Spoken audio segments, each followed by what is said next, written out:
болест. Тогава тя повярва в мен. Тя много ми се доверя, майка ми, и ми повярва. И започнахме борбата заедно. Защото много е важно и самия пациент да има силата да се бори. Вярата също играе голяма роля. Започна непрестанен прием на Метапро, хранителните добавки. Алоe вера с коприва. Гъбата рейши, обаче тя я приемаше в доза 3 пъти по едно, не по една на вечер. Коластра, пробиотик и пробаланс. Не е спирала да ги приема. Направихме операция, минахме през химиотерапия. Знаете, по време на химиотерапията има много тежки такива остатъчни. Майка ми не е имала такива странични ефекти от химиотерапията.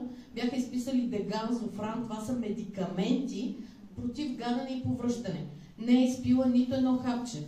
Благодарение на гъбата рейши, тя повлия много добре цялата химиотерапия. Нито имала гадене, повръщане, никакви такива сривове на кръвното или срив на кръвните показатели. Преди всяка химиотерапия, ако не знаете, се прави изследване на кръвните показатели. Ако има спад на левкоцитите, не може да се направи терапия. Ако е нисък хемоглобина или други.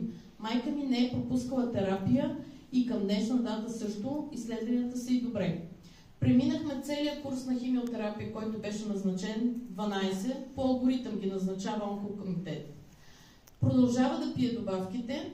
Сега, малко преди Нова година, преди да замина на Пампорово, аз бях плътна до нея, направихме PET скенер. PET скенер е много детайлно изследване на целия организъм, където дори да има останала една злокачествена клетка, свети в червено, отчита въглехидратната обмяна. На мама скенера, хора, аз настръхвам и сега, като ви го казвам, абсолютно чист.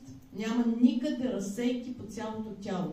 Дори мои колеги, здравни работници, лекари, когато съм им споделяла, казвам, ама как така? Обикновено на 2-3 месец след операцията, при оперативната интервенция, тръгва ракова клетка, една да има, тя много бързо се разпростира в други вътрешни органи. При мама 1 година непрекъснат прием на добавките и ние профилактирахме разсейки. Разбирате ли? Направихме така, че да не се появи злокачествена клетка на друго място. Така че това е един така много ярък пример, защото става въпрос за най-близкия ми човек, за майка ми. Иначе мога да разкажа много... Това ли е първия случай, в който усети силата на това? Първия случай, значи ние в последствие разбрахме за карцинома на майка ми. Преди това мой мъж страдаше от болки в колената. Започна да пие алоето Active Freedom, заедно с капсулите Active Freedom. Оправи си колената, вече беше подвижен, ходеше си на лов и когато му направиха от трудовата медицина изследвания, такива правят профилактични, на кръвните показатели. И той ми ги носи да ги погледна, защото той не разбира от кръвни показатели.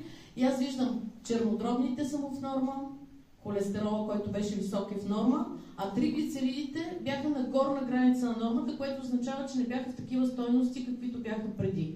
Тоест той пиеше Active Freedom заради колената, но си оправи кръвните показатели. Чернодробни, холестерол. След това майка ми също имаше, преди да открият рака, тя страдаше от болни колена. Заведохме на ортопед, специалист, който каза, трябва да се инжектира хиалуронова киселина в коляното.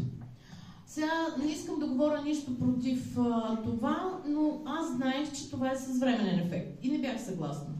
Брат ми настоя, вика, нека да платиме.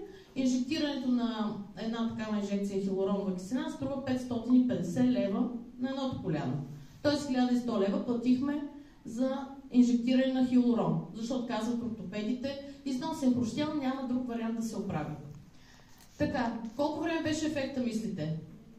Питах я майка ми, как си? Добре съм, всичко е наред. Точно 1 месец. Хора, точно 1 месец. И започнаха колената отново да се подуват, да се зачервяват, да болят, не можеше да качва стъпала, не можеше да слиза, ходеше като патка. Започнахме с колаген, най-различни колагени, тогава работех в аптека. Най-скъпите, каквото е излязло на пазара, скъпи модерни колагени, никакъв ефект. И накрая аз си казах, майче, започнах